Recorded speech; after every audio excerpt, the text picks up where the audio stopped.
Mari kita berdoa sebelum kita mendengarkan kebenaran firman Tuhan. Kami bersyukur buat kebaikan-Mu Tuhan Yesus. Terima kasih untuk hari ini kami boleh kembali memuji dan memuliakan nama Tuhan. Biarlah Engkau boleh menyucikan, menguduskan kami. Sehingga setiap pujian penyembahan kami boleh layak di hadapan Tuhan. Kami bersyukur buat anugerah Tuhan. Sebentar kami akan mendengar kebenaran firman Tuhan. Kiranya Engkau urapi hamba-Mu yang tidak ada apa-apanya ini. Kiranya urapan yang baru. Dari ujung kepala sampai ujung kaki boleh menyertai hamba-Mu. Kami siap mendengar firman Tuhan disampaikan, biarlah kami boleh mengerti dan melakukannya. Terima kasih Bapa, di dalam nama Tuhan Yesus kami berdoa dan mengucap syukur. Haleluya. Amin. Puji nama Tuhan. Shalom saudara. Selamat pagi, kita bersama-sama kembali di dalam ibadah keluarga. Saya mau melihat adik-adik Victory Kids, boleh lambaikan tangannya.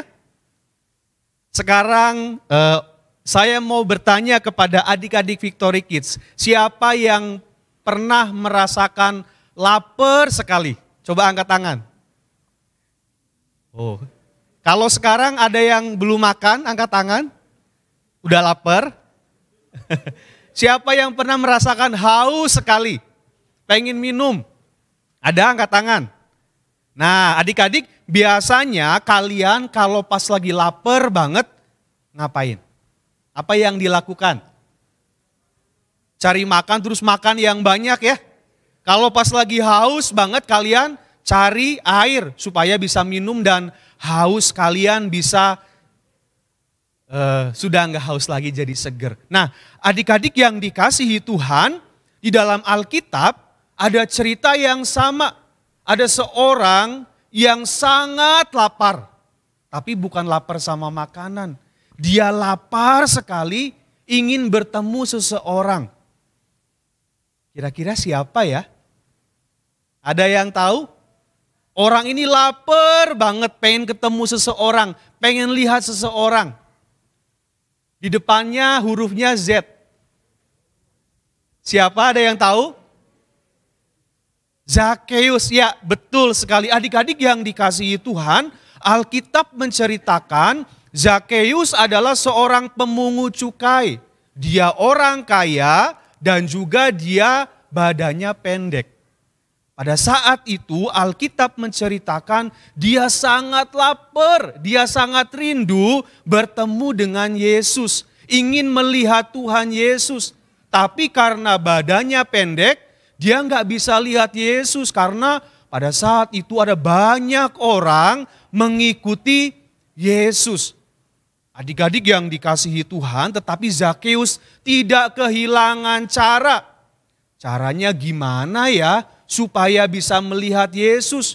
Badan saya pendek, Yesus gak kelihatan, ada banyak orang. Akhirnya ya Zakeus tahu bahwa Yesus akan melewati sebuah jalan. Ya Zakeus lari duluan, dia lari sebelum Yesus dan orang banyak melewati jalan itu. Kemudian dia lihat sebuah pohon ara. Dan Zakeus tahu cara untuk melihat Yesus. Akhirnya kemudian Zakeus naik pohon. Ketika dia naik pohon, kemudian dia menunggu Tuhan Yesus dengan sabar. Akhirnya tiba-tiba ada begitu banyak orang berjalan melewati jalan itu. Dan Zakeus kemudian melihat Tuhan Yesus ada di tengah-tengah kerumunan. Dari atas pohon, Zakeus dengan jelas melihat Tuhan Yesus. Tapi Tuhan Yesus lihat Zakeus enggak ya? Lihat enggak ya adik-adik? Adik-adik yang dikasihi Tuhan, pada saat itu tiba-tiba Zakeus dilihat oleh Yesus. Yang awalnya ingin melihat Yesus, Yesus juga melihat Zakeus. Kemudian Yesus datang ke bawah pohon itu dan berkata kepada Zakeus, Zakeus, turunlah, aku mau tidur di rumahmu. Wah, adik-adik yang dikasihi Tuhan, Zakeus tidak hanya melihat Yesus, tetapi Zakeus dipuaskan oleh Tuhan Yesus karena apa? Tuhan Yesus mau tidur di rumah Zakeus. Firman Tuhan berkata, di rumah Zakeus terjadi keselamatan. Adik-adik yang dikasihi Tuhan, dari cerita ini Om mau bilang bahwa karena Zakeus lapar, Zakeus mencari. Dan karena Zakeus mencari, Zakeus mendapatkan Tuhan Yesus. Berikan tepuk tangan buat Tuhan Yesus Kristus. Saudara yang dikasihi Tuhan, tema firman Tuhan hari ini berbicara tentang spiritual hunger. Kelaparan rohani. Saya rasa ini menjadi sesuatu yang perlu kita pikirkan bersama-sama. Kalau kita melihat tema bulan ini berbicara tentang menghampiri Allah dengan penuh keberanian. Di dalam Ibrani 4 ayat yang ke-14 dikatakan, karena kita sekarang mempunyai imam besar agung yang telah melintasi semua langit, yaitu Yesus anak Allah. Baiklah kita teguh berpegang pada pengakuan iman kita. Saudara, Alkitab memberitahukan bahwa tugas daripada imam ialah menjadi pengantara antara manusia dengan Allah. Di dalam perjanjian lama, imam harus mempersembahkan korban terlebih dahulu untuk dirinya sendiri. Baru kemudian imam akan mempersembahkan korban milik umat. Tetapi kalau kita melihat di dalam perjanjian baru, saudara, Yesus ialah imam besar agung. Ia mengorbankan dirinya, ia menjadi pengantara kita dengan Allah. Kita dapat datang kepada Allah secara langsung dalam Tuhan Yesus Kristus. Kita berdoa, beribadah, memuji dan menyembah Tuhan secara langsung. Di dalam Ibrani 7 ayat yang ke-27 dikatakan, yang tidak seperti imam-imam besar lain yang setiap hari harus mempersembahkan korban untuk dosanya sendiri. Dan sesudah itu barulah untuk dosa umatnya. Sebab hal itu telah dilakukannya satu kali untuk selama-lamanya. Ketika ia mempersembahkan dirinya sendiri sebagai korban. Saudara, kita memiliki keberanian menghampiri Allah karena pengorbanan Yesus di atas kayu salib. Dia menjadi pengantara, dia menjadi pendamai antara kita manusia berdosa dengan Allah yang kudus. Saya rasa satu kabar baik, kita dapat datang kepada Allah secara langsung. Amin, saudara. Tetapi yang perlu kita pikirkan bersama-sama, ada satu hal yang terlupakan karena kita perlu memiliki hal ini untuk kita dapat datang kepada Allah. Ada satu hal yang sangat menentukan yang seringkali dilupakan, dan satu hal ini ialah kelaparan rohani. Katakan sama-sama, kelaparan rohani. Saudara yang dikasihi Tuhan, berapa banyak dari kita hari ini memiliki kelaparan rohani, lapar akan Allah, atau jangan-jangan kita sudah melupakan kalimat ini, kelaparan rohani, lapar akan Allah. Saudara, di dalam khotbah di Bukit Yesus berkata, berbahagialah orang yang lapar dan haus akan kebenaran, karena mereka akan dipuaskan. Saya mau katakan bahwa kelaparan adalah sesuatu yang sangat baik.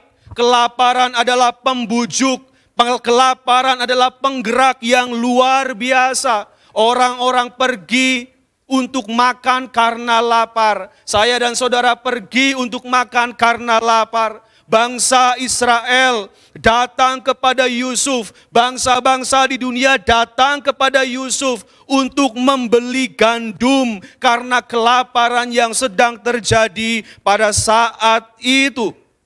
Orang-orang, saudara, rela melakukan apapun untuk memenuhi kebutuhan akan rasa lapar mereka. Saudara, pada hari ini saya berharap kita semua di tempat ini memiliki kelaparan rohani. Amin, saudara. Kelaparan yang luar biasa. Saya berdoa kepada Allah, kita semua di tempat ini menjadi sangat lapar. Dan saya percaya ketika kita menjadi lapar rohani, Allah akan memuaskan kita. Saudara yang dikasihi Tuhan, berbahagialah orang yang lapar dan haus akan kebenaran, karena mereka akan dipuaskan. Kebenaran adalah kebenaran Allah. Kebenaran Allah ada di dalam roh kita. Kebenaran Allah ada di dalam jiwa kita. Kebenaran Allah ada di dalam tubuh kita. Kebenaran Allah ada di dalam setiap aspek kehidupan kita. Ada di dalam keluarga, ada di dalam usaha, di dalam pekerjaan pelayanan, bahkan di dalam pergaulan kita. Seluruh kehidupan kita biarlah kita menjadi haus dan lapar akan kebenaran, karena kita akan dipuaskan. Saudara yang dikasihi Tuhan, kita terkadang berpikir Allah itu sebagai pribadi yang seperti mesin, saudara. Allah sudah menentukan waktunya, kemudian pada saat waktunya Allah akan melakukan sesuatu. Tapi menurut saya, saudara, tidak demikian. Kita perlu mengetahui tugas daripada Roh Kudus. Roh Kudus mempersiapkan kita. Roh Kudus datang mempersiapkan hati manusia lebih dahulu. Menaruh satu kelaparan yang unik. Sehingga kemudian peristiwa yang dijanjikan Allah itu akan terjadi. Amin, saudara. Kita perlu menangkap ini, untuk apa yang Allah akan kerjakan, untuk apa yang Allah akan janjikan terjadi, perlu yang namanya ada kelaparan rohani. Allah Roh Kudus mempersiapkan kita menjadi lapar terlebih dahulu, baru kemudian apa yang dijanjikan Allah itu akan terjadi. Saudara, mari kita melihat ketika Yesus datang pertama kali, untuk dia mengorbankan dirinya. Ketika saya mempelajari sejarah dan nubuatan Yesus, saya semakin yakin ketika Yesus datang ke dalam dunia, Yesus datang sebagai jawaban atas rasa lapar dunia akan Allah. Katakan amin, saudara. Saudara yang dikasihi Tuhan, manusia membutuhkan Allah. Mereka sangat merindukan manifestasi kehadiran Allah. Dan Yesus datang sebagai juru selamat. Datang menjadi jawaban bagi seruan jiwa manusia. Saudara yang dikasihi Tuhan, kalau saudara perhatikan ada kertas kosong di antara perjanjian lama dan perjanjian baru. Teologi Protestan menyebutnya periode intertestamental.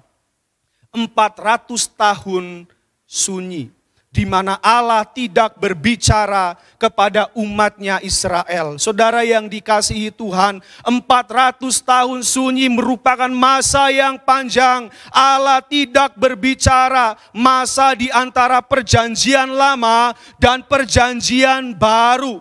Saya rasa saudara di masa 400 tahun ini saudara menciptakan satu kelaparan rohani akan Allah. Mereka merindukan suara Allah. Allah yang dulu berbicara, Allah yang dulu berkata-kata melalui nabi, melalui hakim, melalui raja. Allah tidak lagi berbicara. 400 tahun Allah diam. Saudara yang dikasihi Tuhan, ini menciptakan satu kelaparan rohani atas umat Israel. Roh Kudus memberi mereka satu kelaparan rohani.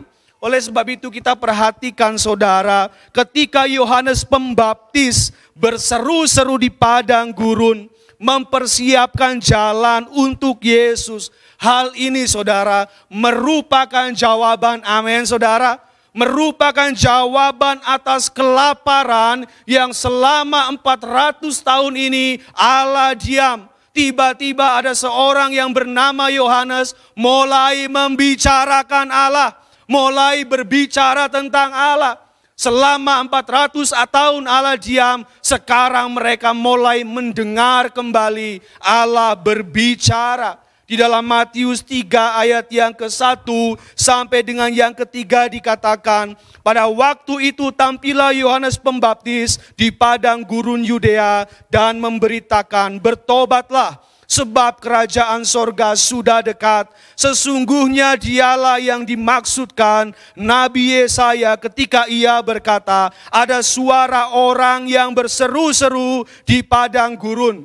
Persiapkanlah jalan untuk Tuhan, luruskanlah jalan baginya. Kalau kita perhatikan perkataan Yohanes ini di dalam ayat 3, ini adalah penggenapan nubuatan di dalam Yesaya 40 ayat yang ketiga. Jadi saya mau katakan saudara, Yesus adalah jawaban rasa lapar atas penantian nubuatan yang sudah diberitakan sejak perjanjian lama. Namun kelahiran Yesus, kedatangan Yesus juga merupakan jawaban rasa lapar karena 400 tahun Allah tidak berbicara kepada umat Israel. Mereka merindukan Allah, mereka merindukan suara Allah. Mari kita lihat di dalam Matius 3 ayat yang ke-5 sampai dengan yang ke-6. Mereka yang lapar, mereka yang haus, apa yang dilakukan? Maka datanglah kepadanya penduduk dari Yerusalem, dari seluruh Yudea dan dari seluruh daerah sekitar Yordan. Lalu sambil mengaku dosa, mereka dibaptis oleh Yohanes di sungai Yordan. Berikan tepuk tangan buat Tuhan Yesus. Saudara yang dikasihi Tuhan, orang yang lapar akan Allah, mereka datang mencari Yesus. Mereka datang karena Yesus adalah jawaban atas rasa lapar. Mereka datang atas pemberitaan yang Yohanes sudah sampaikan. Saudara yang dikasihi Tuhan, kedatangan Yesus yang pertama merupakan jawaban rasa lapar mereka akan Allah. Dan sekarang kita gereja Tuhan sedang menantikan kedatangan Yesus yang kedua. Amin saudara. Siapa yang sedang menantikan kedatangan Yesus yang kedua boleh lambaikan tangan. Amin, haleluya. Ini satu kebenaran yang luar biasa. Namun saya mau katakan saudara, di mana saat kita menantikan kedatangan Yesus yang kedua, jangan pernah berpikir bahwa kita sudah tahu waktunya. Banyak orang terjebak seolah-olah kedatangan Yesus yang kedua itu mekanis, di mana Allah sudah menentukan waktunya. Kita tinggal tunggu waktunya, Allah akan hadir di waktu itu. Tapi saya rasa tidak demikian saudara. Saudara, sering kali kita berpikir bahwa Allah sudah menentukan waktunya. Dia akan datang tepat kapannya, di mananya, dan jam berapa. Seolah-olah seperti itu. Kita berpikir seperti itu. Tapi kalau kita berpikir seperti itu, kita akan menjadi salah. Oleh sebab itu saudara, banyak orang menafsirkan tentang kedatangan Yesus, betul saudara. Mereka mulai berpikir Yesus akan datang tanggal sekian, hari sekian. Dan jawabannya adalah mereka gagal, betul saudara? Tidak ada yang tahu kapan Yesus akan hadir. Ketika kita mulai menetapkan satu hari bahwa Yesus akan hadir, kita meramalkan, pasti kita akan gagal. Saudara, kita masih ingat pada tahun 2003, 10 November saudara, ada satu jemaat atau satu pendeta di Bandung yang meramalkan bahwa Yesus akan datang kembali. Saudara pernah dengar cerita ini atau kisah ini? 10 November 2003. Seorang pendeta di Bandung meramalkan bahwa Tuhan akan hadir, akan datang kembali yang kedua pada tanggal 10. Kemudian jemaatnya dikumpulkan untuk menantikan kedatangan Yesus di tanggal 10 November itu. Ketika mereka menantikan Yesus datang saudara, tidak saudara, mereka gagal. Jadi saudara yang dikasihi Tuhan, jika ada orang yang mengatakan bahwa Yesus akan datang di hari ini, tanggal ini, itu jelas salah saudara. Karena itu tidak sesuai dengan firman Tuhan. Alkitab tidak pernah memberitahukan tepat waktunya kapan Yesus datang. Dia akan datang, tapi kapannya tidak ada satu orang pun yang tahu. Di dalam Markus 13 ayat yang ke-32 dikatakan, tetapi tentang hari atau saat itu tidak seorang pun yang tahu, malaikat-malaikat di sorga tidak, dan Allah pun tidak, hanya Bapa saja. Manusia, malaikat, Yesus tidak tahu, hanya Bapa yang tahu. Tapi Bapa pun tidak memberitahukannya kepada kita. Ini satu pesan yang penting dari Yesus untuk kita bersama-sama miliki. Kedatangan Yesus bukan berbicara tentang kapan waktunya. Kedatangan Yesus berbicara tentang seberapa lapar gereja. Amin, saudara. Seberapa lapar gereja akan menantikan kedatangan Yesus yang kedua kali. Saudara yang dikasihi Tuhan, saya melihat harus ada satu kelaparan yang luar biasa dari umat Tuhan. Satu kelaparan akan kedatangan Yesus yang kedua kali. Firman Tuhan berkata, berbahagialah mereka yang lapar karena mereka akan dipuaskan. Saudara, kedatangan Yesus adalah kebenaran, amin. Dia akan datang. Siapa yang merindukan lapar akan kedatangan Yesus, pada saat itulah kemudian mereka akan dipuaskan. Saya mau katakan saudara, ketika gereja segenap umat Tuhan dengan kelaparan yang dahsyat menantikan kedatangannya, menaikkan doa yang belum pernah dinaikkan sebelumnya, maka saat itulah ketika gereja Tuhan menjadi sangat lapar, maka Yesus akan datang kembali yang kedua. Saudara yang dikasihi Tuhan, pertanyaannya, jika demikian, apakah waktu kedatangan Yesus berkaitan erat dengan kelaparan gereja dalam menantikan kedatangannya kembali? Dan jawaban saya adalah iya. Saudara yang dikasihi Tuhan, di dalam Matius 24 ayat yang ke-14 dikatakan, dan Injil kerajaan ini akan diberitakan di seluruh dunia menjadi kesaksian bagi semua bangsa. Sesudah itu barulah apa? Tiba kesudahannya. Kedatangan Yesus kedua kali bergantung pada seberapa lapar gereja memberitakan Injil. Seberapa lapar gereja memberitakan kabar baik. Semakin cepat dunia mendengar Injil, maka Yesus akan datang kembali. Ketika seluruh umat manusia telah mendengar Injil, firman Tuhan berkata, sesudah itu barulah tiba kesudahannya. Saya berdoa kita semua di tempat ini menjadi lapar untuk memberitakan kabar baik kepada semua orang, saudara, sehingga disitulah kita menantikan kedatangan Yesus. Ketika semua manusia di dunia mendengar Injil, firman Tuhan berkata, barulah tiba kesudahannya. Saudara, kita melihat bahwa kedatangan Yesus yang pertama merupakan jawaban rasa lapar akan umat. Kedatangan Yesus yang kedua merupakan jawaban rasa lapar gereja Tuhan di dalam menantikan kedatangannya. Amin, saudara. Berbahagialah orang yang haus dan lapar akan kebenaran, karena mereka akan dipuaskan. Saudara yang dikasihi Tuhan, ketika saya mempelajari kebenaran ini, saya menemukan di dalam Amos 8 ayat yang ke-11, ada satu nubuatan yang luar biasa. Dikatakan demikian, sesungguhnya waktu akan datang, demikianlah firman Tuhan Allah, aku akan mengirim kelaparan ke negeri ini, bukan kelaparan akan makanan dan bukan kehausan akan air, melainkan akan mendengarkan suara Tuhan. Berikan tepuk tangan buat Tuhan kita.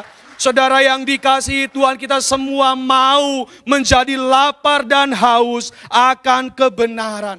Saudara, Allah rindu gerejanya menjadi lapar secara rohani, menjadi lapar akan Allah. Berdoalah pada hari ini, mintalah kepada Allah agar memberi kelaparan kepada saudara. Saudara yang dikasihi Tuhan, sekali lagi saya katakan bahwa kelaparan rohani adalah penggerak yang luar biasa untuk kita mencari Allah, untuk kita datang kepada Allah. Dan saya katakan kembali, berbahagialah orang yang lapar karena mereka akan dipuaskan. Allah sendiri yang akan memuaskan kita. Saudara, di dalam Lukas 11 ayat yang ke-9 sampai dengan yang ke-10 Yesus berkata, oleh karena itu aku berkata kepadamu, mintalah maka akan diberikan kepadamu, carilah maka kamu akan mendapat, ketoklah maka pintu akan dibukakan bagimu. Karena setiap orang yang meminta menerima, dan setiap orang yang mencari mendapat, dan setiap orang yang mengetok baginya pintu dibukakan. Allah berjanji bahwa kita akan menemukan Dia jika kita mencarinya. Oleh sebab itu mencari adalah kata yang penting bagi setiap orang yang sedang kelaparan rohani. Katakan sama-sama mencari. Saudara, saat kita memiliki kelaparan rohani, kerinduan yang dahsyat akan Allah, kita akan mencari Allah. Dan di saat kita mencari Allah, kita akan dipuaskan dan kita akan mendapatkan Allah. Yeremia 29 ayat yang ke-12 sampai dengan yang ke-14a dikatakan, dan apabila kamu berseru dan datang untuk berdoa kepadaku, maka aku akan mendengarkan kamu. Apabila kamu mencari aku, kamu akan menemukan aku. Apabila kamu menanyakan aku dengan segenap hati, aku akan memberi kamu menemukan aku. Demikianlah firman Tuhan, dan aku akan memulihkan keadaanmu. Pertanyaan terakhir saudara, di mana kita mencari Allah? Ada yang bisa jawab atau mau jawab? Di mana kita mencari Allah? Di gereja, ada yang bilang di gereja, boleh angkat tangan. Di mana saudara?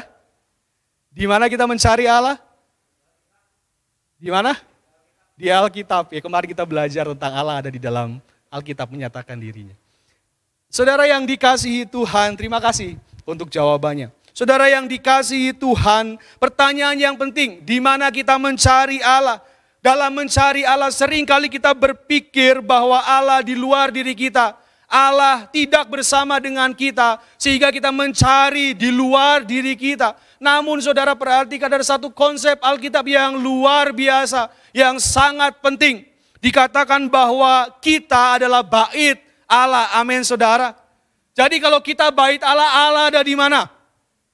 Di dalam diri kita. Saudara yang dikasihi Tuhan, seringkali kita menjadi lupa, kita mencari Allah di luar diri, seolah-olah Allah terpisah dari kita. Padahal firman Tuhan berkata, Allah ada di dalam kita, karena kita adalah bait-Nya. Firman Tuhan berkata di dalam 1 Korintus 3 ayat yang ke-16, tidak tahukah kamu bahwa kamu adalah bait Allah, dan bahwa roh Allah diam di dalam kamu. Saudara yang dikasihi Tuhan, Allah ada di dalam kita. Sadari hal ini, kita adalah bait Allah. Saat ini kita tahu di mana kita harus mencari Allah. Jadi saudara yang dikasihi Tuhan, jangan mencoba mencari Allah seolah-olah Dia di luar diri kita. Carilah Allah sebagaimana Alkitab katakan, Dia ada di dalam kita. Seperti lagu dikatakan tadi, Immanuel, Allah beserta kita, Allah bersama-sama dengan kita. Satu ayat saudara, satu kisah yang saya rasa ini penting untuk kita bersama-sama pikirkan. Di dalam Keluaran 14 ayat yang ke-13 sampai dengan yang ke-14, saya akan bacakan demikian. Tetapi berkatalah Musa kepada bangsa itu, janganlah takut, berdirilah tetap dan lihatlah keselamatan dari Tuhan yang akan diberikannya hari ini kepadamu. Sebab orang Mesir yang kamu lihat hari ini tidak akan kamu lihat lagi untuk selama-lamanya. Tuhan akan berperang untuk kamu dan kamu akan diam saja. Amin saudara. Saudara, kita lihat, mendengar perkataan Musa ini, kita berkesimpulan bahwa Musa memiliki hubungan, memiliki iman yang luar biasa dengan Tuhan kelihatannya saudara. Tapi coba perhatikan kembali baik-baik kebenaran ini.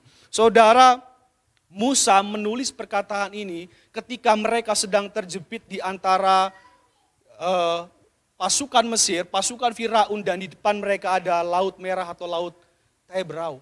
Saudara yang dikasihi Tuhan, Musa berada di tengah-tengah, ke depan gak bisa ada laut, di belakang pasukan Mesir sedang mengejar mereka. Mereka gak punya jalan keluar, mereka tidak tahu harus berbuat apa. Dan Musa mengatakan hal ini. Dan kita pikir Musa punya hubungan yang luar biasa dengan Tuhan. Tidak, saudara. Musa mau mencoba keluar dari hubungan yang Allah sudah bangun dengan dirinya. Musa mau keluar dari hubungan dia dengan Allah. Kenapa? Kalau kita membaca di dalam ayat yang ke-15 Kejadian 14, saudara, di situ dikatakan, berfirmanlah Tuhan kepada Musa, mengapakah engkau berseru-seru demikian kepadaku? Katakanlah kepada orang Israel supaya mereka berangkat. Dengan kata lain, Yesus berkata, Allah berkata, hentikan doamu, bangkitlah dan lakukanlah sesuatu. Saudara yang dikasihi Tuhan, bagi Musa, jalan keluarnya adalah Allah yang terpisah dengan dirinya. Tapi sebetulnya Allah mau bicara bahwa Allah diam tinggal di dalam Musa. Amin, saudara. Jadi kenapa kamu harus berpikir seolah-olah Allah terlepas dari dirinya? Sehingga kemudian menyerahkan semuanya kepada Allah. Dan dengan kata lain, Musa berangkat tangan sebagai pemimpin. Dia tidak mau melakukan apa-apa, biar Allah saja. Tidak, saudara. Allah mau memberitahukan kepada Musa bahwa Allah tinggal di dalam diri Musa. Inilah hubungan yang mau diberitahukan Allah kepada Musa. Oleh sebab itu dikatakan kembali, saudara, di dalam Keluaran 14 ayat yang ke-16. Dikatakan demikian, dan engkau angkatlah tongkatmu dan ulurkanlah tanganmu ke atas laut dan belahlah airnya sehingga orang Israel akan berjalan dari tengah-tengah laut di tempat kering. Saudara, Allah berkata, Musa ulurkan tanganmu dan belahlah laut. Allah tidak berkata, Musa ulurkan tanganmu dan aku Allah akan membelah laut. Musa yang membelah laut, amin, saudara. Kenapa dia bisa membelah laut? Allah mau katakan bahwa Allah di dalam Musa dan Musa di dalam Allah. Mereka adalah satu. Musa memiliki seluruh diri Allah dan Allah memiliki seluruh diri Musa. Jadi saudara yang dikasihi Tuhan, Allah ingin Musa menyadari hubungannya dengan Allah sebagai satu kesatuan yang tidak terpisahkan. Demikian juga dengan saya dan saudara. Kita adalah satu di dalam Allah dan Allah di dalam kita. Amin, saudara. Mari kita melangkah tidak keluar dari hubungan yang Allah sudah bangun selama ini. Allah di dalam kita dan kita di dalam Allah. Jangan mencari di tempat-tempat yang seolah-olah di sana ada Allah. Allah ada di dalam kita. Berseru kepada Allah dan Dia mendengar, Dia menjawab, Dia memberikan kekuatan karena Dia bersama-sama dengan kita. Dia Immanuel, Allah beserta kita. Berikan tepuk tangan buat Tuhan Yesus Kristus. Saudara, mari kita berdoa untuk kebenaran firman Tuhan yang sudah disampaikan, kiranya boleh memberkati kita semua. Terima kasih Tuhan buat anugerah-Mu, terima kasih untuk hari ini. Kami boleh kembali mendengar kebenaran firman Tuhan. Biarlah firman Tuhan boleh menjadi kekuatan di dalam kehidupan kami. Dan kami percaya Tuhan, biarlah firman Tuhan hari ini boleh membuka pikiran kami. Kami tahu Tuhan, kedatangan-Mu merupakan jawaban atas kelaparan gereja Tuhan. Kelaparan umat Tuhan, biarlah kami semua di tempat ini menjadi lapar dan haus akan kebenaran. Kami pulang dipuaskan oleh Tuhan. Karena firman Tuhan berkata, orang yang haus dan lapar akan firman Allah, akan kebenaran, engkau sendiri yang akan memuaskan. Terima kasih buat kebaikan Tuhan dan ajari kami belajar dari kisah Musa supaya kami tidak mencoba keluar dari hubungan yang Allah sudah bangun, karena kami percaya kami adalah bait Allah, Engkau tinggal di dalam kami dan kami di dalam Engkau. Terima kasih Bapa. Kami menyerahkan pemberitaan firman yang sudah disampaikan ke dalam tangan kuasa Tuhan. Dan biarlah Engkau yang boleh terus mengajar kami, mendidik kami. Di dalam nama Tuhan Yesus kami berdoa dan mengucap syukur. Haleluya.